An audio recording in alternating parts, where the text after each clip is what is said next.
This podcast is for informational purposes only and should not be considered legal, medical, or mental health advice. We speak from our personal experiences and opinions. The views expressed are solely those of the individual speaker and are not intended to malign any group, club, organization, or business. Welcome back to Confronting the Line, where we really explore that very thin line in the world of transformation, self-help, personal professional development, and that thin line between help and harm, between cult and not cult, between, what's useful and what is not. And today I'm excited to be joined by someone who's become really a dear friend over the years, Vera Sheranova. And Vera's coming to us today from Moscow, which is important kind of part of like why we met. So I think, Vera, we should start there. For this audience, some will know you because you were a big part of our Being a Leader project, which my book is centered around. Why don't we just start a little bit with how we came to know each other and how you got involved in what I call transformational methodology. So just kind of that way to capture that bucket of personal professional development that claims it's transformative. How did you get involved? Well, no, start with who are you? And then let's look at how you got involved in this world. Yeah, hi, everyone. It's always been a tough question for me because I am a lot of things. And I think that for this context, it would be important to say that originally I am a language teacher. So I got my first fundamental training as a teacher of English, linguistics, and cross-cultural communications. And then I got a bunch of more educations, so which I think amounts to 4 now. And with regard to transformational technology and transformational education, so I've worked in education for about 30 years. Yeah, it's going to be 30 years, September 1st. Wow. Yes. So I'm planning to celebrate that. You started when you were like a child, right? Yeah, I was underage. I was, I think, 17. Yeah. So, and as for transformational technology, I happened to walk into a training organization or teaching courses on sales management and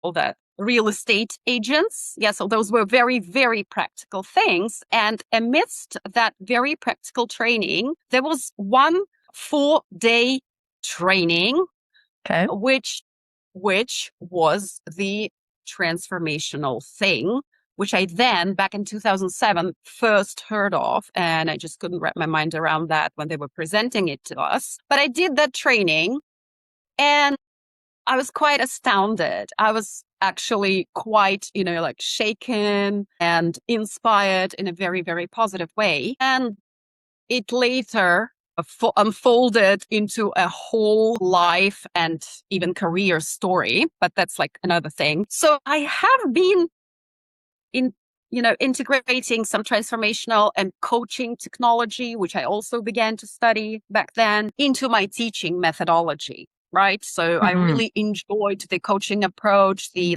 learner-centered approach, which is part of the transformational technology. Yes. And I still do that. I still teach people English. I do bits of translation of, the literature that I enjoy myself, which is relevant to my sphere. And I coach people both in Russian and in English. And I do some other things, which are usually related to education. I do work for a non-commercial organization as well, which is the Association of Russian-speaking Coaches. So transformational technology is integrated into other things that I do as well. I'm struck by, when I ask people, how did you get involved in this? It always starts with, I did some sort of course or program or workshop or training, and I experienced some kind of thing. And which is why I think we kind of keep using the word transformation, because it implies this sudden sort of infinite, life-changing experience. And we'll talk a little bit more about what we think about that now 30 years later. So funny, both you and I, about 30 years, we've been engaged in this space, as it were. And at this time in history, which is also, I think, very impactful in terms of both of our lives and our careers. But then, so let's just get a little personal for a second. So then we met when there was a person who wanted to, there were many people actually from Russia and Ukraine, Russian speaking people, actually from all over, but, specifically from those areas, of course, that wanted to do the course, and we needed translation services. And you headed up for, gosh, what was it? 3 or 4 courses? 3? I could think of at least 3. I wore my hat from because the last time we were together physically was at the Ritz-Carlton in Cancun. That brings such warm feelings in me. I mean, I know. Everybody thought we were there for transformation. No, inside scoop, guys. The team, we were there to hang out with each other. Like, really. Like, we could hardly wait for the course sessions to be over so that we could all just go have dinner and hang out in the hot tub and talk. And my God, it was so awesome. Much fun. We had so much fun. But anyway, let's get back to how it started. Yeah. So how did it start? Yeah. So just tell us what you want to say about how you got involved in that and what you provided there. So as I have mentioned before, the participation in this transformational work resulted in me getting into personal relationship, into a romantic relationship with the leader of this whole work. Well, I didn't mention it was in Moscow. It was Russian language, Russian speaking. So it was not something that was taken from, somebody else's technology word for word and applied here in Russia. It was like an author's program of a person who first had... There's a whole history, which we won't go into great detail here, but we will do that. Werner, he left the United States. He was actually in and working in Moscow for a couple of years, at least a year, for a while. So there's a whole connection between the Werner Erhard aspect of transformation and Moscow. So folks can read about that. Just for the context. So the person whose training I attended and with whom I ended up, like years later, I ended up in a romantic relationship was one of those people who did Erhard's training when he was here in Moscow and was largely inspired by the work. And probably he took some ideas and, adapted them to the Russian mentality. And he built his business in the moment when the Soviet Union collapsed. And there was people were literally standing on nothing, not in a very positive sense, right? So everybody was looking for some support and, a whole paradigm of economy and social life just collapsed without presenting anything to an alternative. Yeah. Right. So what he did, he organized special courses, short-term courses where people could just grasp some fundamentals of entrepreneurship and sales. And, not even marketing, but just the sales and just some, very, very basic management tools so that they could start setting up their own businesses, starting their, doing something. Because all the state-owned organizations and everything that was planned out for people, it was gone. Leaving nothing. Yeah, leaving absolutely nothing in the most physical sense. Yes, organizations closed down, nothing offered instead. So it was a very, very positive intent. And it was, a really good thing, a really great thing. And the fact that he managed to organize that and to find the necessary funding and people, again, on nothing and out of nothing was awesome. So Werner Erhard was quite an important figure for him. Yeah, because that's where he got his inspiration. And so back to the moment, fast forward to the moment where we met. I had to contact you because my then life partner somehow caught on the internet or heard from someone that Werner Erhard was still doing his work and he was actually doing training, leadership training, by himself. And it was available to do that in person, not online, not recorded versions, or just go and actually see the guy and actually sit in the room.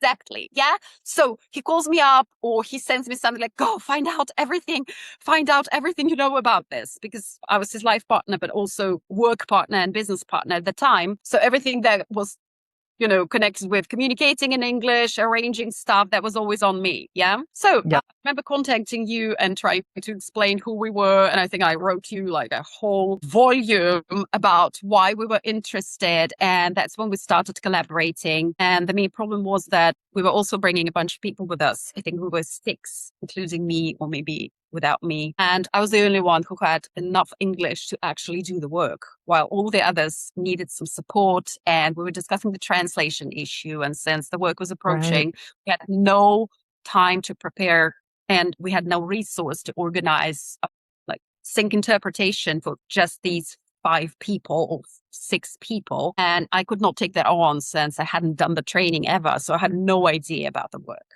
Yeah. So Well, I and remember, let's put, like, folks, I just don't even know how to tell you how, like, what a hero Vera is. Okay. As well as we had we did the program with Farsi as well, and Farsi translators. And here's the thing. So you have instructors that in their world, they're doing this program to develop it. So whatever they produce in written material and they say they're going to talk about, they may or may not.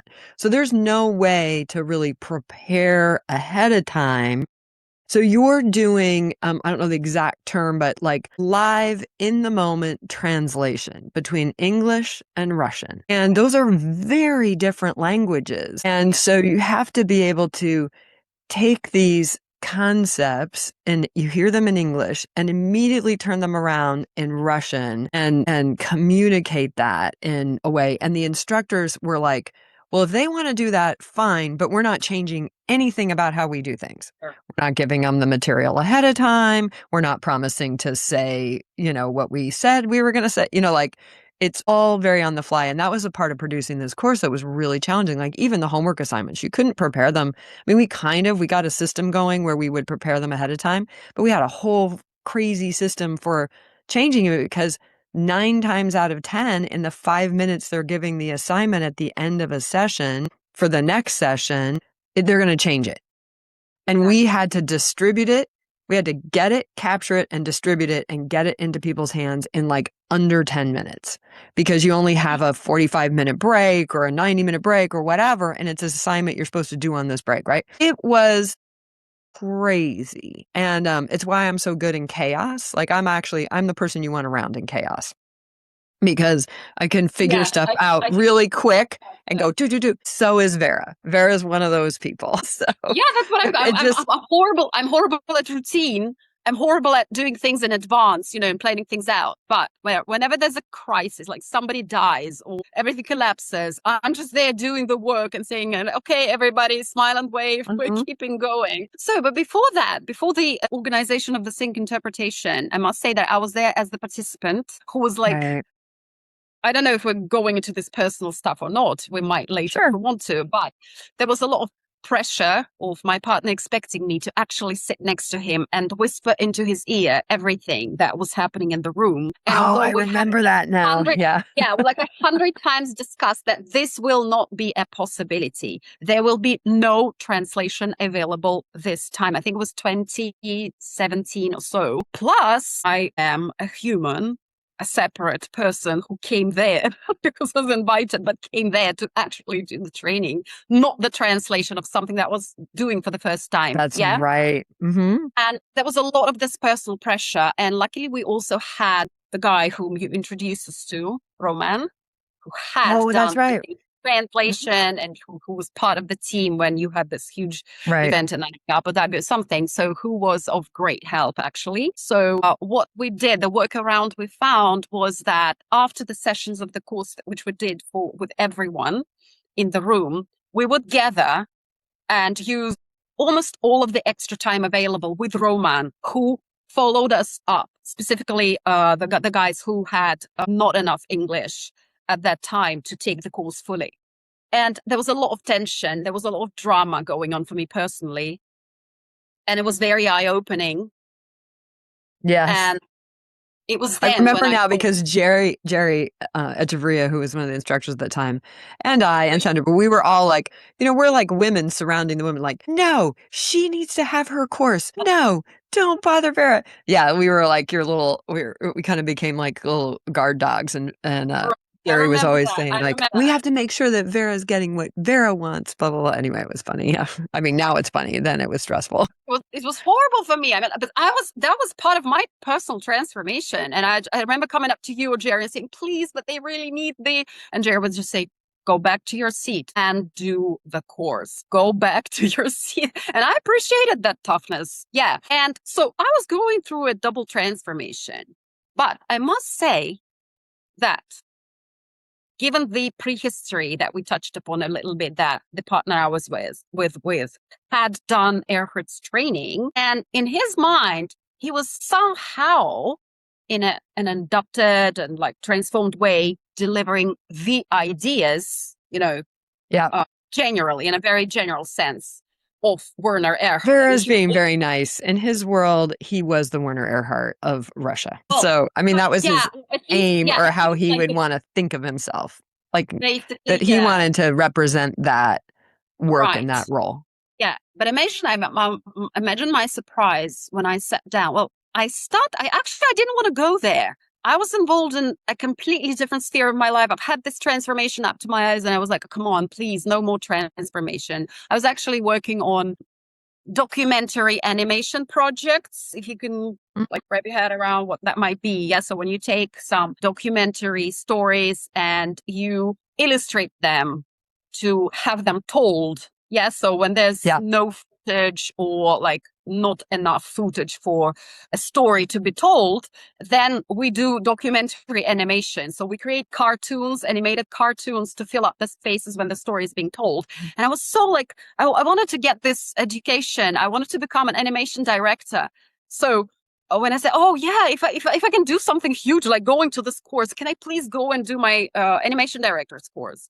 And my partner said that I could not miss out on this huge opportunity, which hugely represents the dynamic of the relationship we had. So I started doing the pre-course readings, and I got hooked, because to me that landed as something super fundamental, as, something really down to the core.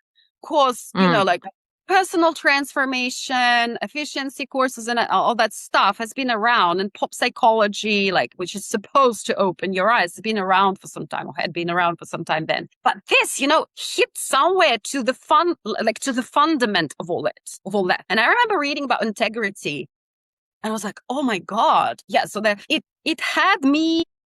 I always have this parallel. If you look at the clock, at the tower clock, and there are lots of these mechanisms. So I felt that happening here. So, and in a very positive sense, I was puzzled. I was baffled. I mean, I had nothing to like, I couldn't take it, but I could see the value, right? I could see the value. So I said, okay, why not? So I became the translator before I did the course, because all the pre-course readings I read like twice or three times. I translated them into Russian. I recorded audio messages for my super busy 5 or 6 men that were coming. So I did that. I came very well equipped with all these distinctions and terminology. But I remember sitting down in the first session when the things actually begin. So after the microphone instructions and all that stuff, the introductory part. And when I got to, oh my God, I'm a linguist, as I say, like down to my, I don't know, marrow, to my bone. Yes. Like I am a linguist. Like every cell of me is a linguist, a teacher, someone who works with people. And when I heard that language, and when it started landing, I was like, my God, that's a great thing. And also I had that's what this guy was trying to somehow deliver, like for the 20 years that I know him. I was like, that's what it is. That's what is meant here. And that's so funny. It's so funny you say that. But I always had that. When I started doing the Being a Leader project, I had that, which that's what I call it. So it was a program, right? That Werner and a group of colleagues, Mike Jensen and Werner, were the like 2 main initiators, and then Steve Zaffron, who was the head of the aspect of the landmark world. I call it the WWW Wacky World of Werner, which, includes all these organizations and all this stuff. But Steve was the head of Vanto, which was really about putting these kind of ideas to work in organizations. And then they always had a scholar. So first it was Carrie Granger, who was a professor at the Air Force Academy when she started working with them. Brilliant woman. And then Jerry Echevarria's Carrie. Well, you can read my book to see how Carrie got ousted. Yeah, but anyway, Jerry Echevarria comes in. But they really represented, along with Mike, of course, who was this very, very well-known economist, and they recommended the academic world. And the whole project was about developing a course that they could give away to academia, to introduce ontological, phenomenological ways of educating into the academic world. And that was the whole point of the project, right? And so when I started doing it, first I did the program myself, and I think it was 2010, and I hosted my first course in 2011, 2012. But I'd be talking to all these landmark leaders and stuff that were my friends and colleagues from years before, and be going, no, that's not actually, you kind of are getting the idea, but that's not it. So that was a big part for me too in the early days of being a leader. I have a different attitude about it now, but then it was like, you're saying the words, but you're not, or some of the words, but you're not really getting what they're actually talking about. I forgot about that aspect, but I remember that all the time. And then I'd have like even forum leaders come up and go, can you explain being out here to me? And even the integrity model. And now, post my book with all the stories people have brought to me, huge amounts of the harms and damages and weaponization have come through misunderstanding or misuse. Now, I've evolved, and as I've learned from other things, I also think some of those ideas are just plain bad or wrong.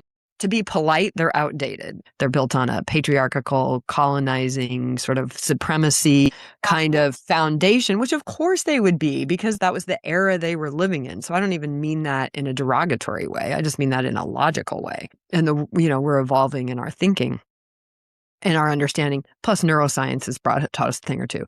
So there you are. So you do the program yourself and start getting like what this guy's been trying to talk about. And so and that adds up to the drama, because the guy was not really, really good at being like, even with anyone, nothing to say of, feeling that like not getting something that others are getting. So other guys with very little English, but you probably remember they even stepped out to share because they had no idea, like they were not feeling inferior. They were using the English they were using, and people loved them sharing and etc. Others just put up with having to deal with Roman later to follow up on the sessions. And he was the only one with, this tension growing. And I was going through hell, which was the beginning of the end of this relationship, I somehow sense. But this was what I really needed. So I was going through a double transformation. So I really took on the work. I really did everything we had to do. We had an awesome group, and I loved the people who I was around. We're still in touch, I love Roman. Yes. The barriers that have risen through these years. I keep trying to get us all together for a vacation in Greece. Gosh, if the world would just cooperate, we will have that someday. We will have a reunion. Yeah. The team and some of the participants, there were such cool people there. And I just really enjoyed it. I was really, really touched as a linguist, as a teacher, as a person working with people, upbringing my kids by myself and being very involved, I was really touched. And I remember the end of the course. And before we walked out of that room, I said, okay, I'm going to bring you at least 20 Russian speaking people next year to this room, and we'll organize the sync interpretation, having no idea it would be me having to sit in that booth and actually interpret. So I must tell you that you have mentioned that I ended up working as a sync interpreter twice and training partners for myself. But at the point when I promised you and Jerry that I'm going to bring at least 20 Russian-speaking people next year, organize the whole process and organize the sync interpretation, I had no idea it would have to be me. What I had in mind, I'm going to find the right people, the sync interpreters, like immerse them into this conversational domain, language, terminology, whatever. But I ended up being that sync interpreter. Yeah. Having trained. Yes, you did. I'm actually not a big fan of pretty much anything, and that was something that I always have in my background. And it's landing for me more and more with, past years where looking at any philosophy, looking at any technology, any methodology. I do psychological consulting. Yeah, so I work as a consultant with people, and I work at a mental health center with psychiatrists and other health specialists. So whenever I look at something as a practice, the first question I ask is, how is that going to work in my hands? Yes, like, can I stand will be responsible. It's not someone who founded this methodology. It's not someone who is the author of this philosophical movement or whatever, which I'm going to give responsibility to. No, I'm going to stand responsible. How is it going to work? How is it going to affect and impact people if I use that with them? I am responsible, not someone who authored it, not someone who, dug up. Let me just pause you right, because you're actually expressing in kind of real terms a really key principle of the Seek Safely promise. So as most people know, generating and creating my latest business, Illuminate Life, really around safe and ethical practitionering. And it's an interesting journey. I'm taking my time. I'm going slow, but that principle that we really not just own what we teach, we live what we teach. That's a really important aspect. And you're speaking directly to, and then I'm responsible for the experience and what's actually landing and happening over there. So this is a line, folks. This is confronting the line.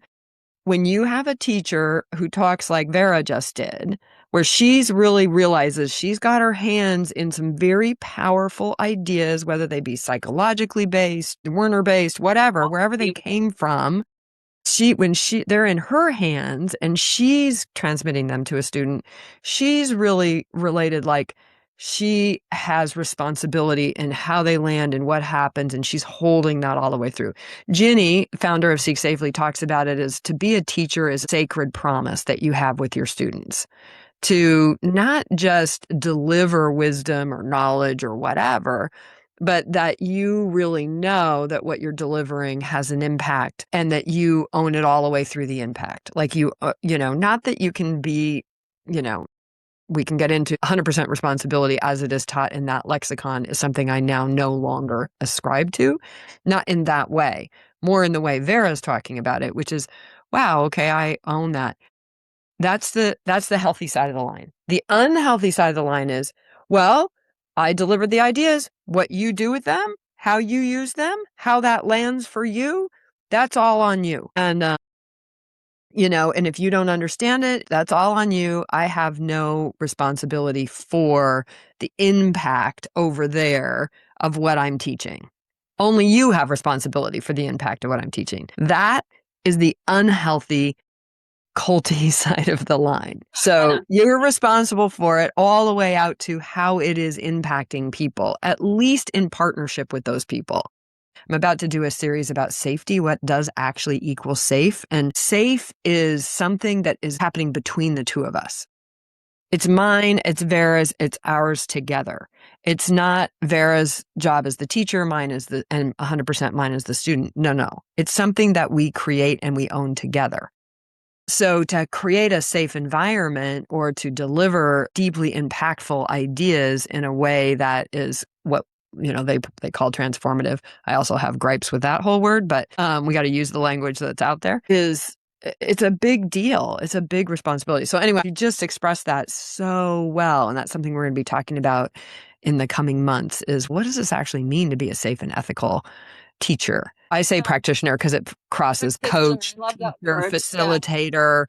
It crosses self-help, personal development, wellness. It's the person who is taken on the teaching side is the practitioner. The consumer is the other side. So, okay, sorry for that little outtake, but I just couldn't resist. That was so perfect. Great. So, why don't you jump ahead a little bit into what it was like so you think you're going to cause this whole thing, train a bunch of people, all that, but it really ends up being you. I used to think that it's applicable anywhere, right? And when we talk about leadership here, we talk in a very specific way, which to me is real. I mean, I honestly, I have a lot of respect for people. I know that despite the fact that this is ascribed to Werner Erhard solely by many people, I always keep in mind that behind the work and behind it being available to so many people stands about, I think, a couple hundred people who took part in that. Hundreds of people. Mm-hmm. Yeah, hundreds of people. So like anytime, so I happen to be the translator and the deliverer of some of Erhard's ideas. I used to be like now maybe well, not so much. You spent time with me in the rooms. I've spent creating this material. And one of the things that always impressed me and struck me is it wasn't just Werner. In fact, he was only there for little segments. It really is a group. So that's why we refer to the colleague group. I hosted a program that had Werner Erhard as one of the featured speakers, but he was only one of 5.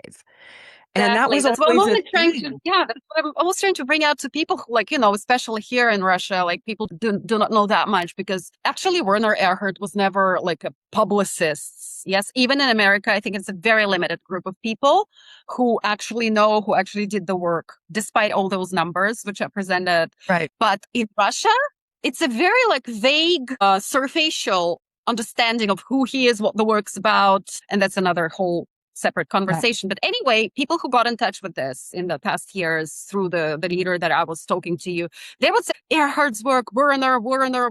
And I would always, at any call, at any preparatory work, any call, signing up the person for the course, I would say, it's not just Werner. Of course, he has a huge role. He's like the space holder. He's been the space holder for this whole thing to be happening. But without the people. Not really, actually. I would not give him that role. No. He wasn't actually. He was, and this is honestly, I'm just going to give Werner a little bit of credit here. One thing Werner was very good at was, to me, this was his real talent, actually. Again, we can have debates about his intention or whatever, but he was very good at bringing really great, smart people together and then saying, go, just go. Now, where I have a complaint is that he allowed, actually, I don't even think I want to put that on him. My post-cult friends will probably get on me a little bit about this. And my other side, I stand on the line, so I can see both sides. But he inside of that project would also always say, no, it's not just me. It's not just me. No. And we would see how the work itself, the ideas themselves and their impact always got massively reduced when it became about Werner. And I think even Werner saw that, but mostly he was very happy to take the credit, and he's definitely very happy to take the money. So for a lot of that, but why I say not the space, because Carrie Granger and a group of academics and Mike Jensen that had the idea about like, oh, well, what if we started doing this in the form of a course and we use that to fund developing the ideas and we could put it into a kind of book or manual that people could use and we gave it away. What Werner likes is people who create a space that he can show up in and be his charismatic, big, booming self. And then people think that charisma, that big, booming self, and he would, show up and bring the show. He brought the show. He even had some conversations with the whole group about, you have to bring the show. He was the showman. And of course, all the material and stuff, they would run it by him and they would write a whole bunch of stuff. And then he'd come into the room and they'd spend 6 hours rewriting what they just rewrote. But it all kind of would end up being kind of the same. So it was, and it didn't always get better. In fact, in my view, it got worse, actually. The later courses were less clear and not as good as the early ones. They just kept messing with it. They just kept messing with it. And, but it was absolutely, just to your point, it was always a team effort. Well, I mean, like, I remember him always acknowledging people in the room and so on. So I never really thought of him as like a egotist eating up all the attention. But what I have to say, and that's the thing that I'm always focusing on when I listen to your conversations, when I hear other people sharing about like, oh, that he did that, he did this, he did that. It's human nature. People need these idols. People, when they always say, I don't think they'd actually need them. I think we think that we need them, or that's an interesting I think it's point that you just made. It's one of the weakness. Like where you are, you can have that thought. Where most people are, and I in no way want to sound snobbish or anything, but it takes something to get to the point where you can be with that cognitive dissonance. Yes, we as humans need idols and someone to put responsibility on. If you have a choice about I guess like, I think we'd have to think about when we say need, what need is that's being fulfilled, right? something that is like when you need water, you need food, you need someone whom you can make responsible in your life. I mean, that's just a But thought isn't that antithetical to the teaching itself? Like, isn't the teaching that you are solely responsible for all of it? That's the cognitive dissonance I'm talking about. If being with that I am a human being and it's natural for me to listen to someone and to feel, a bit safer. And that's also the neurobiological thing. And, That works. and be able to stand responsible, to take that responsibility. I mean, we are able to do both, but it's way easier to have someone whom you can make responsible. Oh, Jesus says, Right. look at the, look at I people. think it's Do you get, habitual. I'm probably I'm not very clear. I'm not saying that we're like doomed to always look for someone whom we can make responsible, who we can take as an idol. But just, honestly put yourself Well, into you are kind of saying that, and I think it's a valid thing to say. And let's acknowledge here, as fantastic as you are with English, it's still not your first language, right? So I'm just saying that more for the audience. Like, please don't, But I think it's really illuminating what you're speaking to, which is, I think it does occur for us like a need. And my friend John Atack, fantastic. I don't know if you listen to his podcast too, but definitely do. You'll love him. Talk about a scholar. If we get our Greece trip together, we'll invite John to come. Oh yeah. But he talks about what he thinks is at the source of all this sort of cultiness that we keep finding ourselves in. And when I say cultiness, I am referring to the destructive side, the harmful side. I think there's an aspect of cultiness in its truest, like dictionary, Webster's definition, that is natural. We are social animals, us humans. We live in social networks. We survive and thrive in social networks. So that aspect of cult is I think can even be healthy and important. I'm talking about where we give over ourselves. We give over our autonomy. We give over our responsibility. We give over our thinking. And then people take advantage of that and they extract the resource. They extract more than they give. And that's what I say about such groups all the time. Like, why are you giving your life away? Like, why are you like, why? Which that's the thing because what you're talking about sounds more like, and I think it's really, really relevant right now, but it sounds more like idol worship. And there is a convenience to it that I think we need to get honest with ourselves. It's a lot easier. I'm over here. I'm not going to be shy about, I'm not a big fan of our current president, right? And it's really easy for me to sit around and go like, well, why my real estate thing? I'm in real estate and we're honestly like we're losing money right now because, and it'd be easy for me to say, well, that's his fault. That's his fault. And don't get me wrong. I do think some of it is his policies, his practices, the chaos that he's ensuing in the world is causing real impact and damage for a lot of people.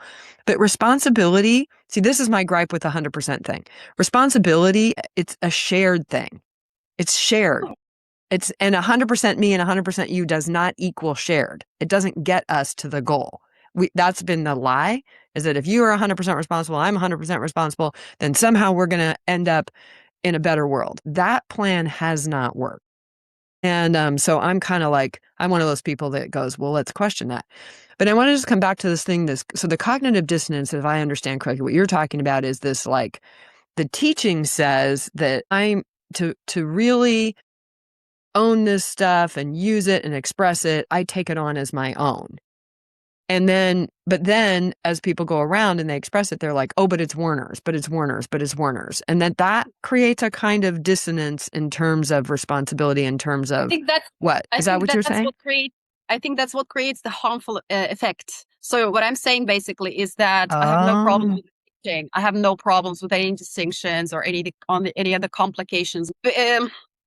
Plus, that all of that. But you also integrate a lot of other work. You actually integrate. You know that we have lots and lots of Russian-speaking scientists and educators and teachers. Beginning of the 20th. You know where neuropsychology comes from? Vygotsky and Luria. Have you heard these names? It was made by early Soviet Russian scientists who were harshly repressed by the Stalinist era and so on. There's a lot of history. Just dive into, and I'm willing to dive into it whenever how you're fun. ready. Okay. In whole life, we can even do it. Well, this is it. We'll have you on. I think I'm going to put this up on Confronting the Line, but you and I should have some of these that's what I made Beyond the Line, my Patreon channel. That's where I want to really start diving into these ideas. I have things to share about that as well. Yes. So, yeah. I am taking them as something universal that can be taught to anyone. Yeah. Like, I don't remember having any mental health tests entering the room. I don't remember any like specific pre-con. Yes, yeah, we did communicate a lot with you, but I don't remember anyone being like, having an interview and like getting an idea of where that person is in life. Because they will be twisted. Like you can say whatever you're saying, but people will hear only what they hear. And the thing about responsibility, I cannot impose the view of responsibility as something shared. You know what? I can say, okay, responsibility is a shared thing. So, and I'm responsible for my part of the process. You are responsible for yours. But I cannot impose that on a person who is wired to hang responsibility on somebody else. And this is human nature. Yeah. Excellent point. Yeah. Well, I don't think you can impose it. And talk to him about shared responsibility, you would fail hugely. I see what you're saying. Yeah, no, that's really good. Well, and that's why I think what you're saying about, I think of it a bit as a default setting in how we're mostly, these are all generalizations, folk. We realize there's lots of exceptions to this, but in general, human beings, and honestly, the human brain is, it's got a lot of information to sort through. And what the human brain is designed to do is go safe, not safe, safe, not safe. Like that's incredibly simplistic. So it's really easy to go, okay, that person's going to keep me safe. That's a massive shortcut. So then I can be like, okay, if I just stay up close to that person, then I'll be safe. Diplomas, going to university. Why? Getting certified. Why? I mean, yeah, learning is one thing. Getting certified is another. Right. Working, doing stuff is one thing. Doing it in the framework of non-commercial organization is different, right? So like, yeah, they do it. I stick to their code. Oh, they initiated. I mean, well, you're riding on that credibility.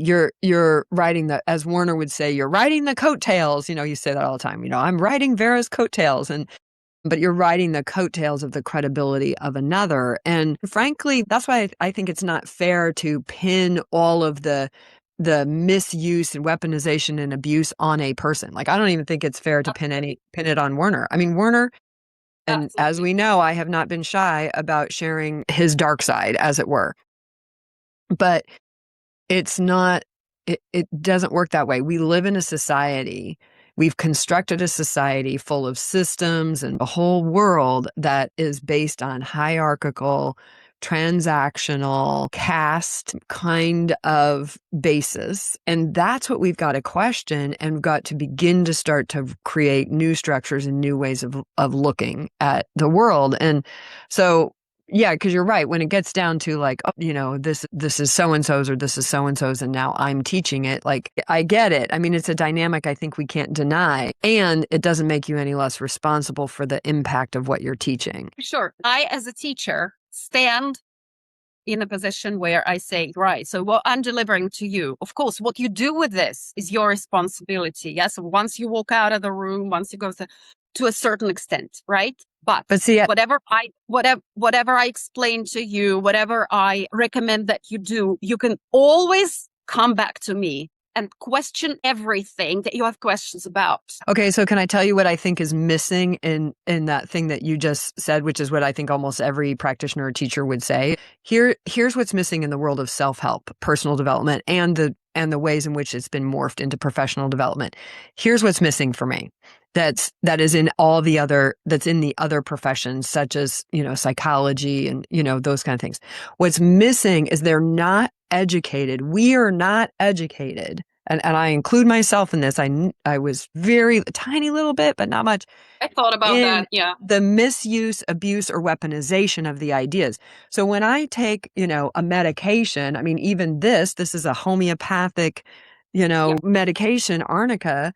I can look up and it comes with what are the safe uses, what are the not safe uses. It comes up with what's, what it does. It also will mention what it could be thought to do, but doesn't do. And that is what is missing for me in transformational education that makes it dangerous. It actually turns it from something that is purely positive. I mean, that was a term that Mike and we're in the purely positive model. There is no purely positive model in the hands of human beings. That is bullshit. So there is everything can be weaponized. Love can be weaponized. Transformation can be weaponized. Spirituality can be weaponized. It can all be weaponized and or misused or abused.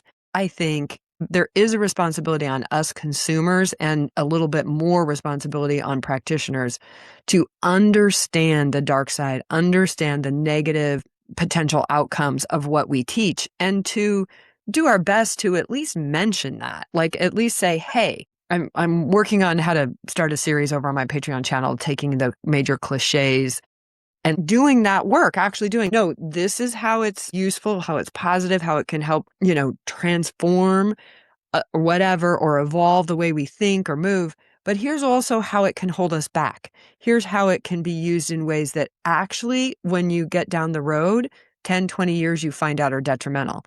And we talk about stuff in very general terms, like possibility is a big product in Landmark, right? Well, possibility and magical thinking are not the same thing. Really? I know a lot of graduates, and I'll include myself in this, who have gotten lost into a world of possibility that have walked me into some dangerous situations without doing the appropriate or proper due diligence, proper checking, because I'm like, anything's possible. So we're going to go for it. And I commit myself into things that aren't always the safest or the healthiest, because I'm only in the purely positive side of possibility. I'm not looking at how can possibility be used to deceive? How can it be used to confuse? How can it be used to, take me into places that are dangerous territory? It's just what's missing are the guardrails. And then we go to look to the government needs to provide the guardrails. Well, that doesn't really work that well either. Like that's, and that goes to the thing you were saying, like we're always looking for somebody else over there to pin the responsibility on. And that's the bad news. You got to own it yourself.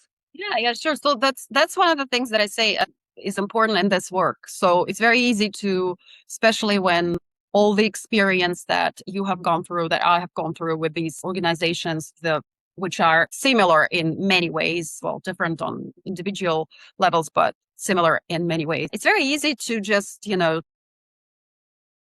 look for how they are wrong, what's missing in what they do. And, like to understand the dark side of what you're teaching, you have to have the worldview which allows for you to see the dark side. Right. Most people who go out on stage, wear their fancy shirts and like drop shit on you for your money, do not care. They authentically, honestly, sincerely see no dark side about them. They live like what dark side, right. Well, that's what I mean. They want to be on everybody wants to be on one side or the other. And look, you have teachers, you have leaders that will also only use the dark side. They'll use fear and a threat and all this the stuff. Need for responsibility. Yeah. So that's what they do. Like, I'll tell you what to do, because people walk around looking for someone to tell them what to do. I am that person. I mean, all things the same. If everything else was the same, and I had someone come here and tell me word for word, step by step, what to do in my current situation, I'd be super happy. I think this is part of why, this is one of the things I'm like loving about AI, love/hating, is we're actually building computers to tell us what to do. I love what you're saying and how you're pointing to this thing that is so a part of the way we are currently as human beings. So for me and my teaching, I don't actually promise transformation, but I do say, to me, evolution is what we're actually about, is that, we can evolve from merely these habits and practices. We can add new ones and we can evolve, right? Our ability to produce. Why I like evolution over transformation is because evolution includes the past. It includes where we came from. It includes all that we have experienced and that we are. transformation tends to leave in the listening this idea that who I've been in the past is over. It's dead. It's gone. And that just isn't true in neuroscience. Like you can't, the human brain doesn't even work that way. That would be breaking into the survival mechanism of a human being. But I don't hear that in the transformational work that we're discussing. They always say being, that expression, like who you wound up being, doesn't mean that you forget and no longer be who you are. It means that you expand the. Correct. Well, that would be the healthy. That would be the healthy teaching. But that's what the work is saying. That's what the work is saying, and that's where I stand to say that this cannot be presented to everyone and promise the same results to everyone, because, things you've gone through in your life, things I've gone through in my life, and and the culture, right? Sorry? And the culture too, like but that's the like a culture. whole separate I'm over thing. here in that's the like United States. Yeah. And then there's the culture of, being a white woman and, at this time in history and like all of that is influencing. Yeah, that's what I'm saying. So you deliver the distinctions, but you say, like, even if you mean it in the most like super, like clearly, purely positive way, people will hear what they hear. People will take it into the listening that they already have, and they will apply that. They will still have this. It takes years, and it takes not very comfortable events in your life and dealing with very uncomfortable people to actually be able to land there where, okay, this is the meaning that I'm bringing into it. It's also very tempting for people, like to take this as an answer to the question, to make it a rule about everything else, and to try to impose that on everybody else because you've had a positive experience in the room. And I like what you said about the traditional society that we are in, the institutional, the castes and everything else. But it cannot start from the top.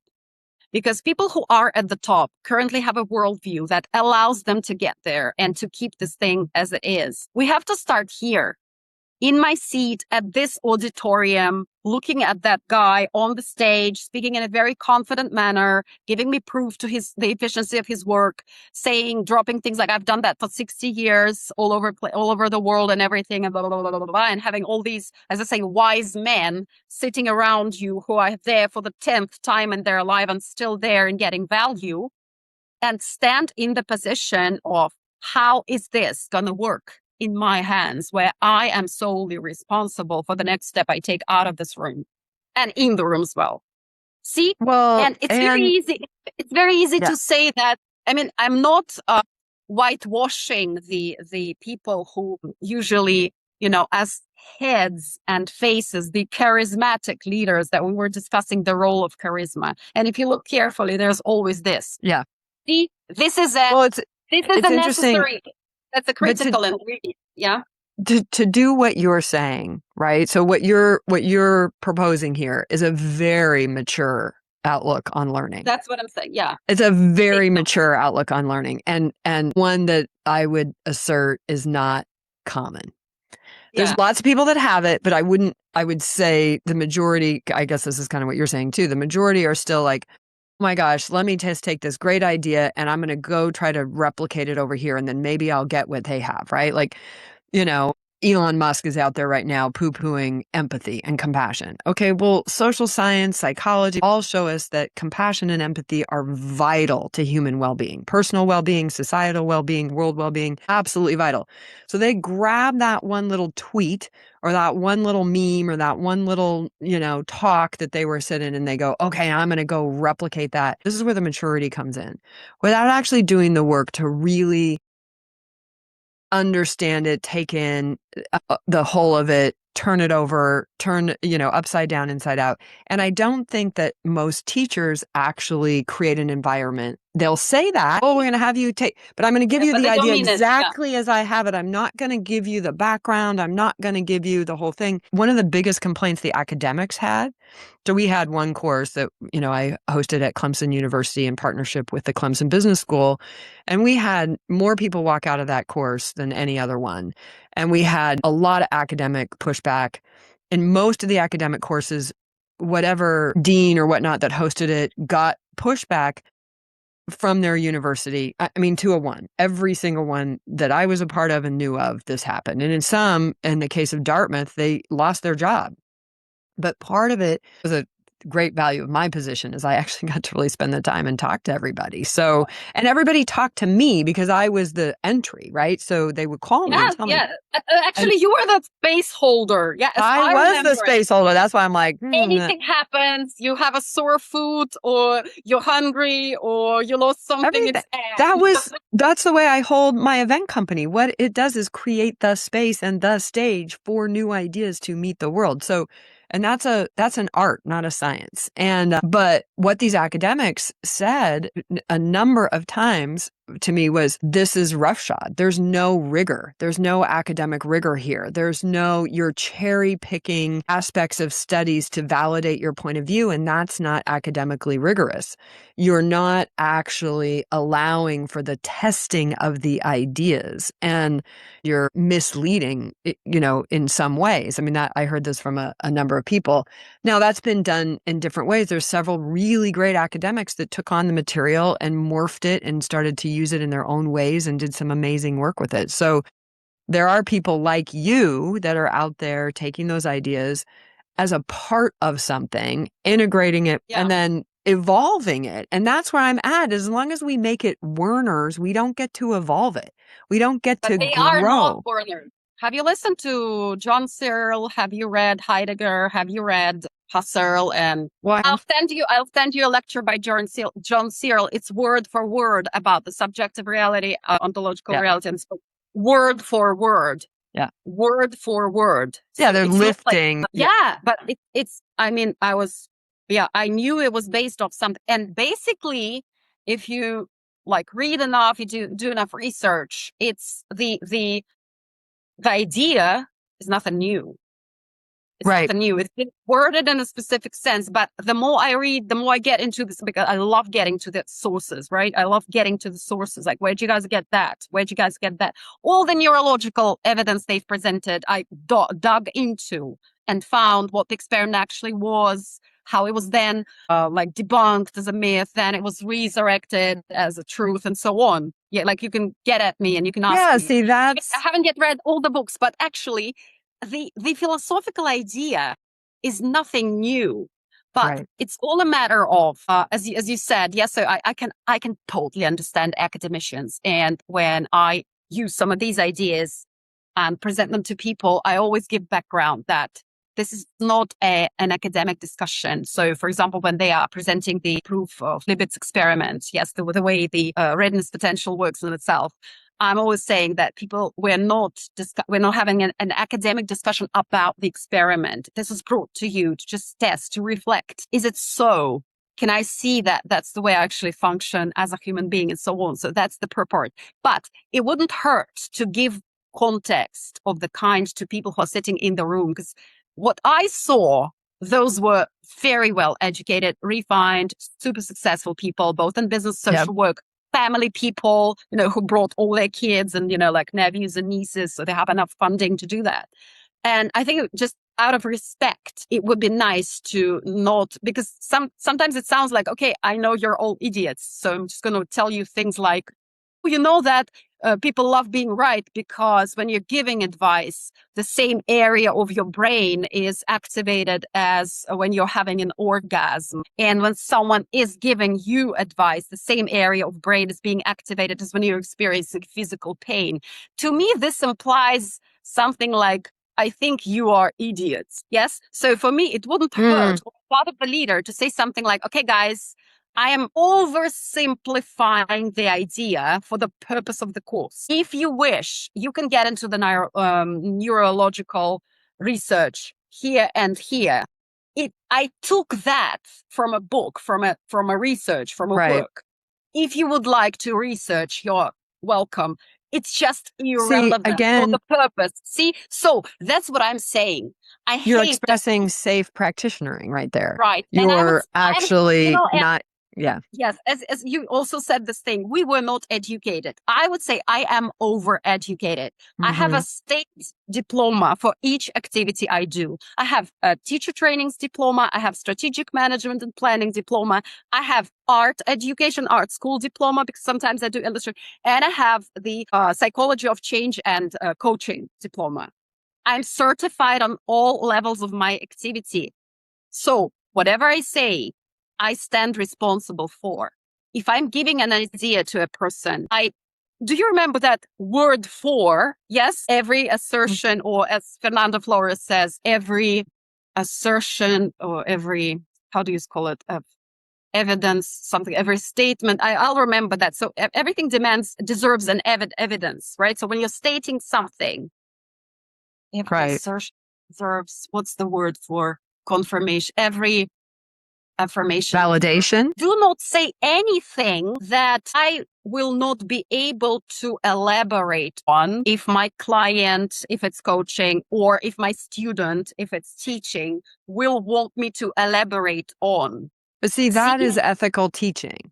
So that's what, so folks out there, because again, this is confronting the line. What does ethical look like versus non-ethical? So non-ethical looks like spouting those ideas and taking and allowing, either taking credit directly or just allowing people to think they're your ideas, or your thing.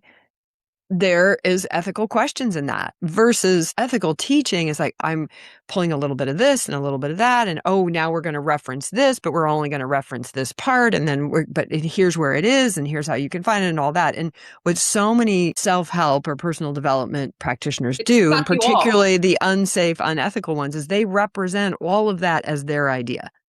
Right. They represent it as, and whenever they're questioned, the most innocent question from the audience is like, you twisted it in your own way. Like, it's you cannot take it. It's you're listening. Like, go clean your ears and take it. Or like, I saw that 1,000 times. I call that transformational Darvo, right? So they call it like they call it methodology, but it's not. It's crap. It's you. That's one of the reasons that I stepped out of the personal and a professional relationship with the man I was referring to, because the ethical professional questions I was overwhelmed with them. Yeah. So, and whenever I would say, what are you doing? Why are you doing that?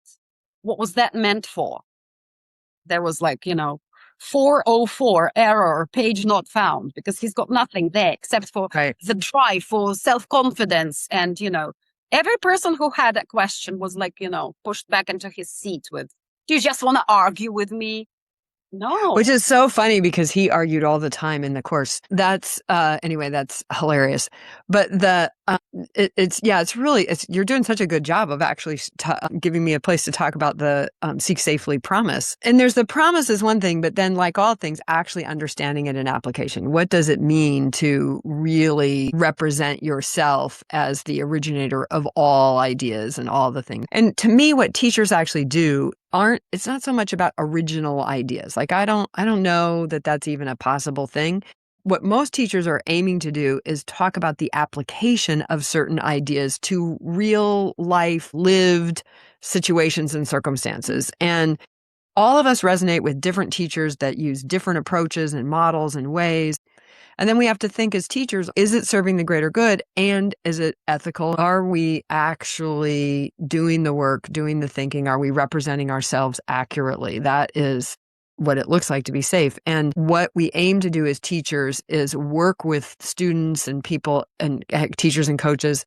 How do we actually apply these ideas? And part of our responsibility, I think, as an ethical teacher, is also to question them all the time. All the time. Question it. There are things that I believed 20 years ago or I espoused as a teacher that I wouldn't today. 100% responsibility is one of those. Context is decisive is another. Well, context decisive, I would get into what we're really talking about there. There's all kinds of things because I've evolved. I've learned. Now, I had to be set free out of a very high control, confining environment in order to do that. By set free, I mean I had to get outside of that, because to win in that environment, to win in a high control environment, you have to surrender to their view. You have to surrender to that approach. You have to give up a certain amount of your autonomy. And one of the things that's sneaky in these groups is they say, we're teaching you to be autonomous while they're also taking it away. Yeah, that's again the cognitive dissonance that they make use of the human inability of critical discomfort that people experience when they have a cognitive dissonance. So, well, kind of, because they're exploiting that you can't be with the cognitive. They're telling you that they're setting you free. So, well, and I mean, my understanding of cognitive dissonance now is so expanded from what it was then, because they say at the beginning of the Being a Leader course, we're going to create cognitive dissonance. That was the beauty of the S training, actually. The S training, everything about Werner training has one familiar trait, which is it's insulting. It's insulting. It's insulting to your way of thinking. It's insulting to what you've understood to be true about yourself. Now, some of that is an insult that can lead to some good, like understanding that I'm not confined by who I decided I had to be in the world, that I can be more than just that. Now, it goes too far when they say, now you can totally complete who you have been, and then you're not trapped in that anymore. That's actually kind of not really true. It's sort of true. Kind of, sort of. You can go beyond it, but it's going to be there, So you can't actually lose who you have been. And they teach it often in a way that implies that you can. And again, it's an implication. And so the leader will also rely on, well, I didn't say that. But still, you got to own it, that is the way that it can be heard, and that's the way that it can be used. And that's really my current, I don't even know if it's a complaint, to use our old time language. I would call it a committed complaint. Like, it's a complaint, but I'm committed to being a part of the solution, which is, how do we do this better given what we now know? So we should probably start to wrap up for this one. I think you and I are going to be talking a lot more. We could talk on for hours. Yes, yes, which is why we like to vacation or do things together in amazing resort locations. I think this is really great. So you guys can see why Vera and I became friends over all this, because we're both what I call us transformational nerds. Like, we're nerds about this stuff. Like, we love to get into it. But there's a couple of things, Vera, that I want to highlight for the folks listening that Vera and I think, bring to this, that I would like to share, which is an undying, unending, always curiosity. Also, anybody who made it onto my teams, there was number one thing: you couldn't be a sycophant. You couldn't be somebody who was a great admirer. I remember that. Yeah, I remember that. Okay, first thing, why you're all here, because you're not a big fan of. Yes, so you're not. Yeah, you're not a personality. Yeah, because it clouds your thinking when you get and I don't want to insult anybody who has an admiration for a charismatic or powerful figure. That's counterproductive. I have people that I admire greatly, and I've learned a lot from those people. And even as we're developing now, like how we're vetting our practitioners for our new platform, Illuminate. And one of the things we're going to say is, like, who's inspired you? Who's like, we want to know that, because that tells me something about the teacher that I'm about to work with. But there's a difference between admiring something and surrendering to it, to surrendering your will, your responsibility. And it's so sneaky that the smartest, most brilliant, most autonomous people can fall victim, given the way our brain was wired, that cannot fall victim to a charismatic figure that will lead them down a wrong path. There just isn't. And I even saw Werner do that. Like, Werner would get super enamored with somebody. Now, he never surrendered himself to it, and then everything would be all about that. And then he'd get enamored with something else, and then everything would be all about that. Honestly, it's part of what I think makes his teachings interesting if you follow them over time. But it's so important to remember that all of these figures they're just people. And they're full of all kinds of conflicts And it's worth knowing their conflicts as well. Like I said, I don't think there's a purely positive person or model out there. They all have a light and a dark side. And it's on me as the consumer to take the time to kind of learn about both. And as a practitioner, I think there's an extra responsibility to understand the harmful ways in which what you're teaching can be interpreted and used, and do your best to mitigate against that. It's called duty of care in legal language. I do these practitioner workshops, Vera, and I introduce practitioners who are out doing events and they don't know about that they have, in the United States, it's called a legal duty to care for their consumers, for their customers. And they're like, what? And we got to learn that stuff. So anyway, as we wrap up for this session, I'd love to hear like one thing that you would say, watch out for, and one thing to lean into. First, thanks a lot and for inviting me to this conversation. Thanks a lot for anyone who's gone to the end of this conversation, who stayed with us, because it's been pretty hectic, as I think. But throw us some comments, because we'll interact with your comments. Yeah, that would be nice. That would be nice, and we might even set up another meeting. So I would just say, all that said, yeah, and like all that explored, it's always a matter of how I take it. It's always a matter of, like what I do with this. Just like, stay focused. Stay focused. Like it's better to better safe than sorry, I'd say. I think one of the general ideas in this whole self-help industry is about step out of your comfort zone. Do not miss on the opportunity, losing an opportunity, like a possibility, something that's like a crime. No. At some point, you just come to this. Even if I lose something who somebody thinks is super valuable, I'm okay with it. I'm okay with it. There's no pressure to, open yourself up. Transformation is not a must. Right. It's not a must. And it doesn't require pain.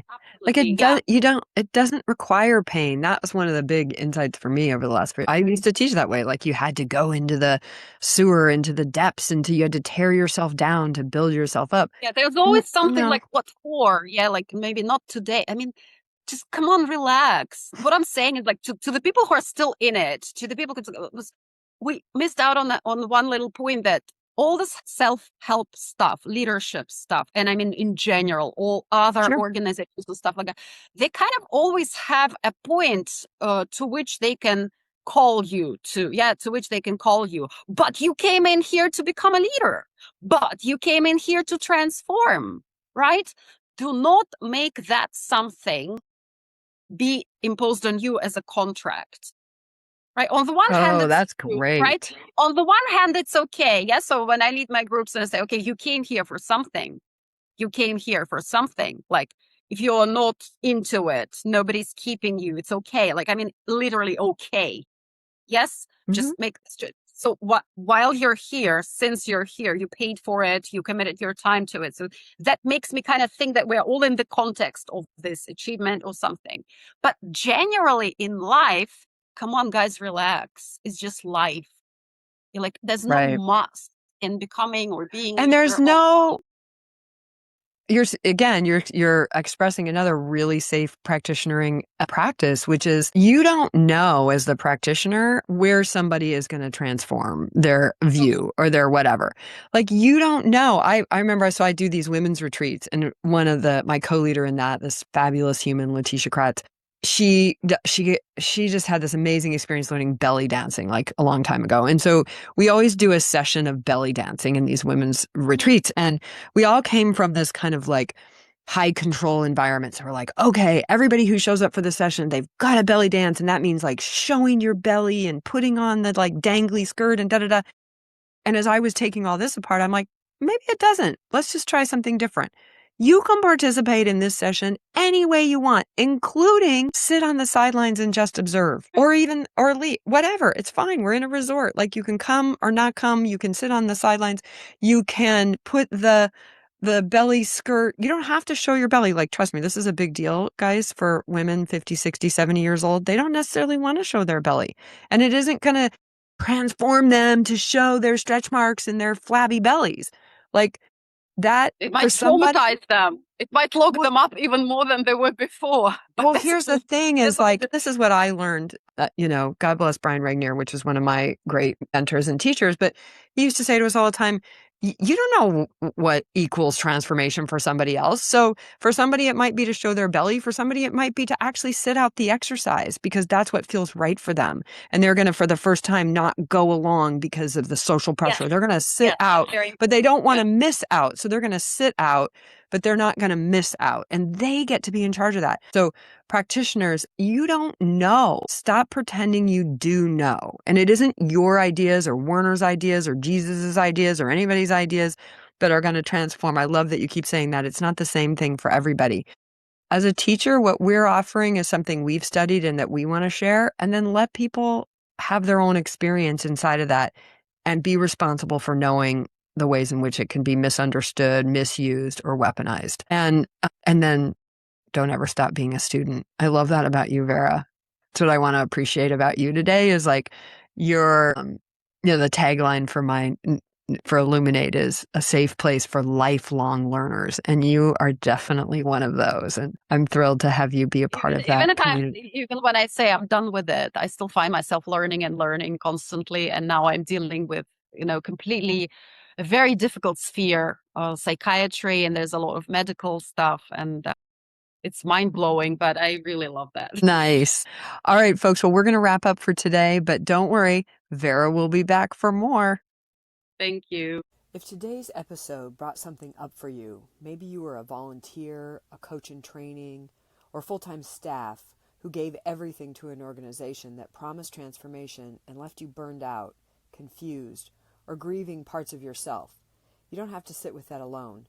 Healthy Healing is a low-cost confidential support group with Rachel Bernstein for people navigating the emotional, mental, and social impact of high-control personal and development experiences.